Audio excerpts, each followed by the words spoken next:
got fun now. Isn't that all sorts of professional? This is Bobby Dimes with the Wasteland Times, and you're listening to the Wasteland Times frequency. That's WTF for short. Coming to you live from a genuine, honest-to-signal setup. Yes, sir, it's been quite some time since I've been in a real straight booth and not tied up against my will.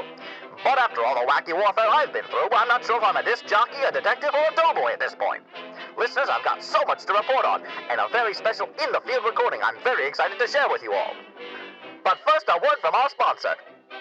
Today's broadcast was brought to you by Lamento Mori Spiced Wine. Yes, Lamento Mori, the best wine in all of the fold, locally brewed by Requiem's very own Mullen Collective. Perfect for romps, romances, or reclusive nights alone. Be the talk of every winding with a bottle of exquisite spiced wine. Make every party a real scream and knock 'em dead with Lamento Mori Spiced Wine. Thank the Signal for sponsors. So with that out of the way, let's get on with today's program.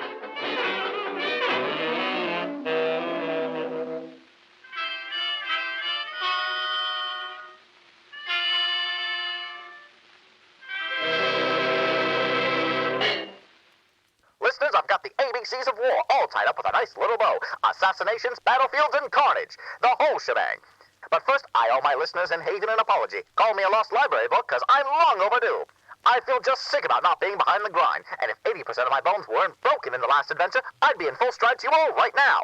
And while I had a stand-up time here, the fall I took put Humpty Dumpty, humanity, and the stock market of 29 all to shame. But with all of Anastasia's horses and all of Mullen's friends, I think we just might put Bobby back together again. So while the glue dries and the bones set, I'm stuck here with this beautiful, wonderful, shiny new setup. But signal be damned, the very second I'm back doing the Charleston, I'll be haven bound. But you didn't come here to hear excuses, you came for the news. And just as luck would have it, I happen to have more hot scoops than an ice cream parlor on fire. So, I now bring you the War for Requiem.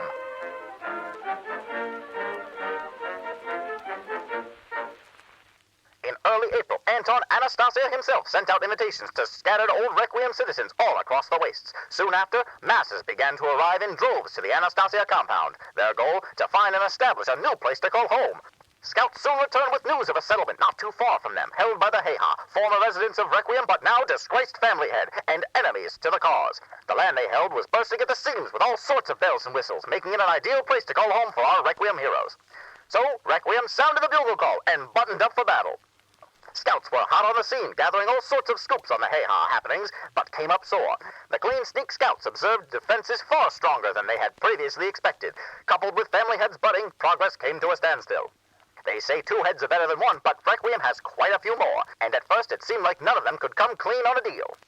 But diplomacy always comes through, and a treaty was negotiated, bringing all the family heads together in what I will call the League of Family Relations. But soon after sealing the deal, disaster struck. Despite being under tight wraps and enough locks and keys to make a locksmith swoon, someone was able to smuggle in a bomb and set off one bippy of a boom. Every family head in that room met the grapevine that day and came out with a little bit of dirt, a scrap of fractures, and a bond that only the heat of a bomb can bake. But the big cue on everyone's mind was who done it.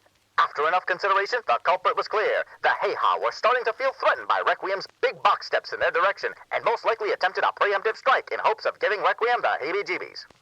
But it was one hell of a backfire. Their antics made quite a few heads turn, all directed at them. Now armed with a common goal, our heroes finally organized a plan, but the road to success is littered with all sorts of hurdles and pitfalls, as Requiem would soon find out. The distress message from the falls and activity in bravado kept forces occupied elsewhere, leaving the families with bare-bones numbers. Noticing their smaller forces, the Heha took advantage of the wreckers in a pinch and began harassing the encampment. Low in numbers and unable to thwart the guerrilla tactics of the Heha, the families could do nothing but bunker down and take a few beatings. That was until help began to arrive. Concerns from out of town had concluded, and reinforcements were returning and joining the fray. And just in time, too. It was about this time that the compound was starting to look a bit behind the 8-ball. The Heha's golden goose was about to be cooked, and in a wonderful bout of panic, they launched a full frontal assault on the Anastasia compound. This, my listeners, is where things get personal. Those of you who are faint of heart may want to turn the dial now. I regret to inform you that during this assault, 2 of your very own were taken prisoner by the enemy. Saint Hermes Ambrosia, M.D., and Joel Hamzo Bushman were, on that day, a day that shall live in infamy, publicly and violently executed in full view of everyone, by the leader of the Heha himself, the tyrant Sisu. This heinous act made the wreckers mad as a wet hen and fueled enough forward passion to launch a counterattack and push the Hayha all the way back behind their walls. Organized attacks soon followed, with precision strikes on high-ranking Hayha, followed by a full frontal assault of the compound of Rumspring, ending in the demolition of a battering ram, cracking their nut just enough for friendly forces to flood the front door. Many brave wreckers lost their lives that day, but Requiem's wreckers wreck right, and for every one the Hayha took, Requiem took 10. Once inside, they were not met with flappers and fanfare. No, instead they ran face to face with a hulking mechanical monstrosity of a war rig, piloted by Sisu himself. Diligent as ever, the saviors of Requiem regrouped and hatched a plan to strike key positions of the behemoth, leading to its swift and spectacular finale. And like a booze hound after last call, the Hayha retreated into the wastes, and the day belonged to Requiem. Boy, was it exciting to be part of such a historic moment, and right in the thick of it, too. Your favorite radio man was in the trenches, mic in hand, getting you fine folks the story straight from the source. And better yet, I managed to make it out with a little something extra. Listeners, I've got a real treat for you. During my time on the Hayha front, I rubbed elbows with Requiem's heroes, and while most of my footage was either destroyed, burnt, stabbed, or came out sounding like this,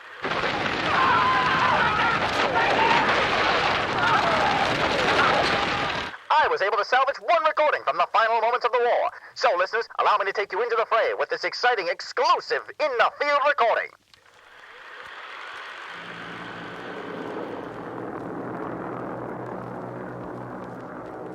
Hello? Come in, Wasteland. Hello down there.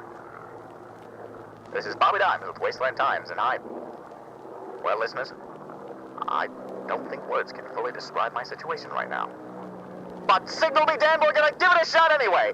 I'm here with a very special guest. From Haven, Zeb of the skies and seas, ascended priest of the sainthood of ashes, healer of the broken, light of the darkness, saint of the 9 lanterns, and shepherd of the lost. Say hello, Zeb.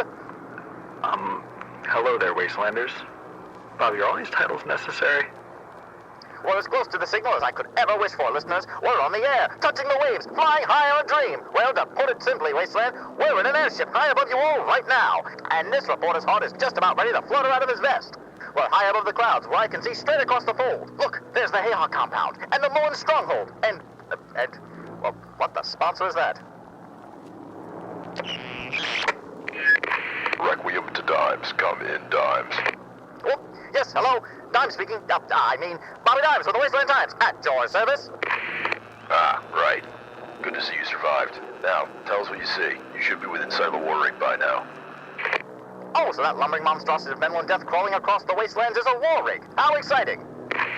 Yes, and we're all having a blast. Now, where are the strike teams? Oh, right. I would not have thought something that big could move. Let's get a look-see here. Ah, there they are. Looks like we've got 3 strike teams of reckless wreckers hauling some hefty heat descending on the war rig. Some on jalopies, and yes, I think some have already boarded the beast. I see a convoy of tin cans giving those tracks what for. Give them hell, Requiem. Wait, I see Team 2 in a firefight near the engine. Looks like they're fighting tooth and nail to tackle this problem right at its heart. And wait, what's that? Dear sponsor, the guns on this ghoulish thing. There's wreckers turning barrels into banana splits down there. Pillboxes are going silent, and chopper squads are legging it out of there. Looks like the Hayha's hoarding of all that ammo turned out to be a trip for biscuits, eh, Zeb? I really hope someone did something with the intel we got earlier about their stash of anti-aircraft munitions. Oh, I'm sure somebody did something about it. Uh-oh. You cement mixer! Bobby, are you okay? I'm fine. Just a scratch on the birdie is all. But those cannons look like they're getting ready to burn more powder. And I don't want to stay for coffee and cake if you catch my feeling. Ah, that's better. Now, where were we? Right. Tread team looks like they're making ground on those terrible tracks. I can't tell what's friendly and what's Hayha at this point. This thing's grinding up everyone, vigilante and villain alike. I see smoke coming from one of the rides. What the hell are they doing? Hot dog, looks like explosions day down there. They blew up one of the tracks. Yippee for them. Bang up job down there. Looks like it's starting to slow down. No, wait, it's still pushing through. Jiminy cricket, this thing's making toothpicks out of trees and sausage out of strains.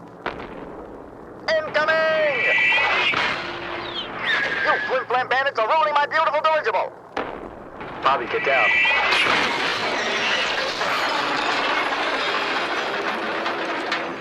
Sweet sassy molassie, you saved my bacon. Are you all right? I'm fine, but that sounded like it hit something important. Would you check it out, please? Aye, aye, Captain.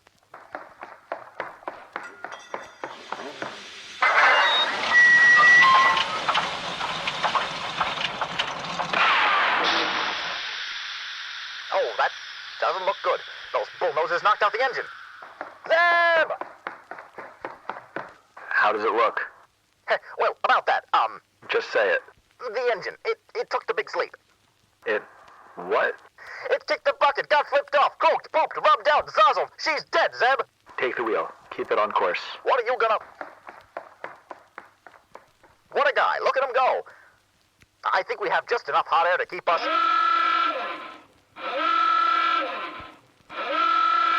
Nope, never mind, we're going down. I hate to sound like a wet blanket, but if you got a plan, Zeb, I'd... Fabulous flame belts, listeners. It looks like Zeb has taken it upon himself to use some sort of pyrotechnic psionic trickery to not fix the flame belch engine, but become the engine himself. I've never seen anything like this before in my life, folks. I wish you could see it now. What a spectacle, and wait a minute, I think... Yes, we're regaining altitude. Whoopee, I think we just might make it. You're a real first-class fella, Zeb. I like your spark. While my heroic partner takes care of the engine, let's check in on our friendly neighborhood war rig. Oh, geez. Listeners, it's not looking too hot. And that's just the way I like it. I see plumes of smoke billowing from the engine, and it looks like things have gone from smooth sailing to jerky jumble. But it's still chugging along. Call this a little war rig that could. The flame of hope returns. Thank you. That was some stunt you pulled, my combustible companion. Did I miss anything? This bucket looks like it's lost its bottom, but someone forgot to tell it that.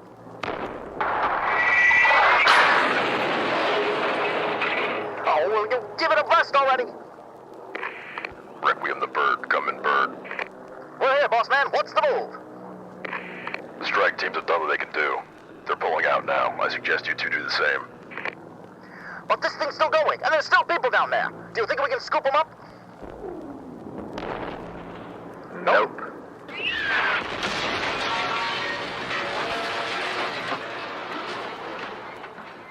Well, we can't run, we can't hide, we can't land. What the hell are we gonna do? Oh, no. Zeb, say you had a better idea than what I think you're thinking. I don't see any better ideas either. But, she's too young to go. This is a maiden voyage. She's still got life in her. Bobby, it isn't always easy making the right choice. But everyone down there is still in danger.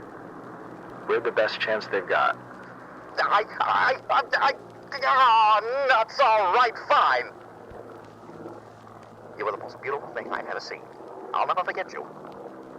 I love you. Bobby? No, what? Nothing. I wasn't talking to the airship. All right, anyway, let's make this swan dive. It'll be okay. I'm sorry. I'm sorry. Course set. Throttle locked at ramming speed. Full steam ahead, Zeb. Carry the signal, Bobby. Blimey. This thing's massive up close. And we're still... really high up.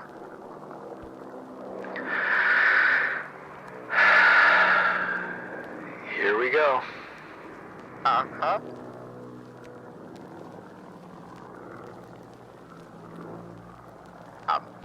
We are still gonna jump, right? Oh, absolutely.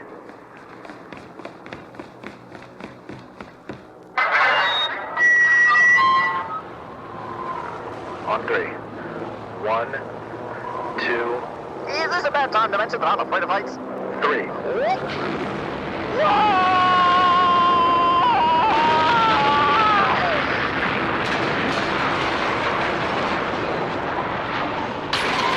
Quick, Sassy Molasses! All the humanity!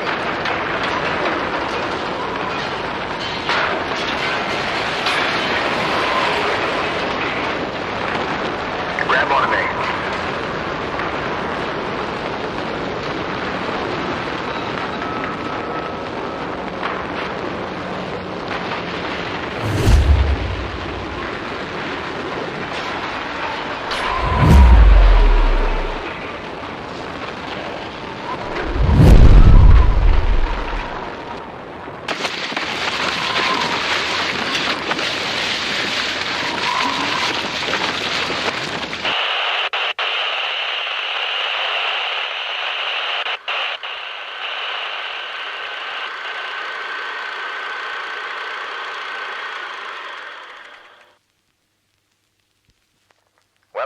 There you have it. I'm sorry, just a little hard to hear the second time around. My apologies. Allow me to. Right, well, you'll be happy to hear that we both survived. After the impact, my savior Zeb was rendered unconscious and impaled, and my suit was full of nothing but broken bones. Luckily, Wreckers investigated the debris and managed to pull us from the burning, twisted wreckage and to safety. It was about this time I passed out and didn't come through until sometime later. From what my sources tell me, our magnificent flying beauty was just the kick that terrible tractor needed to finally push up daisies. Requiem put on one hell of a fight and came out victorious. With the hey-ha out, they're all moving into new Requiem wonderfully. But these folks aren't your run-of-the-mill wastelanders. No, these people really put the war in warm-up, since that looks like what this battle really was. With just a moment of rest and consolidating their spoils, families of Requiem seem to be gearing up yet again. But this time in preparation to go neck and neck with their neighboring family heads. The coming Honors Fall sees family heads going toe-to-toe, making friend to foe for a power struggle for whose head gets to stay on top and whose will roll.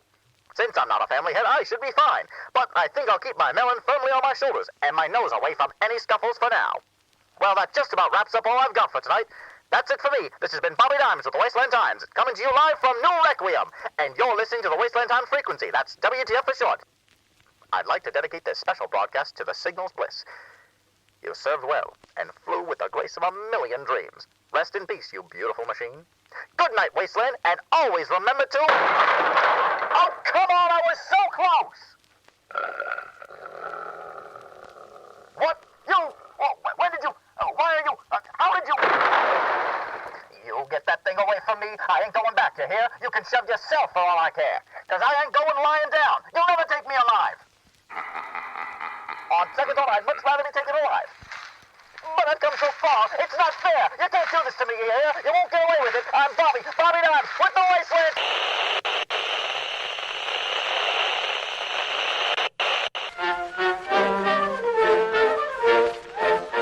I love a sailor, the sailor loves me, and sails every night to my home. He's not a sailor that sails o'er the sea, or over the wild briny foam. For he owns an airship and sails upon high. He's just like a bird on the wing.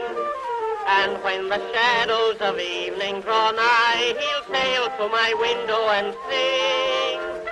Come take a trip in my airship. Come take a sail among the stars. Come have a ride around Venus. Come have a spin around Mars. No one to watch while we're kissing. No one to see while we spoon. Come take a trip in my airship and we'll visit the man in the moon. One night while sailing away from the crowds, we passed through the milky white waves. Just idly sailing and watching the clouds, he asked me if I'd name the day. And right near the dipper, I gave him my heart. The sun shines on our honeymoon. We swore from each other we never would part and teach all the babies this tune. Come take a trip in my airship. Come take a sail among the stars. Come have a ride around Venus. Come have a spin around Mars. No one to watch while we're kissing. No one to see while we spoon. Come take a trip in my airship and we'll visit the man in the moon.